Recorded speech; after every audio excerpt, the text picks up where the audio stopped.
ஒரு நாள் தேவபுத்திரர் கர்த்தருடைய சந்நிதியில் வந்து நின்றபோது சாத்தானும் அவர்கள் நடுவே வந்து நின்றான். நல்ல கவனிங்க, தேவதூதர்கள் நடுவுல பிசாசு பூமி எங்கும் உலாவிக்கிட்டு இருக்கிறான்.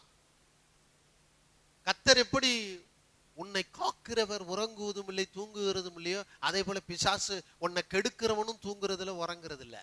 நாம உறங்குவோம் தூங்குவோம், ஆனா நம்ம காக்கிற தேவன் உறங்குவதும் இல்லை தூங்குகிறது இல்லை. ஆமென்.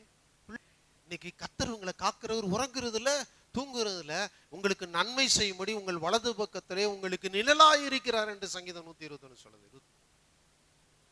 உன்னை காக்கிறவர் உன் வலது பக்கத்திலே உனக்கு நிழலாயிருக்கிறார். பகலிலே வெயிலாகிலும் இரவிலே நிலவாயிலும் உன்னை சேதப்படுத்துவதில்லை.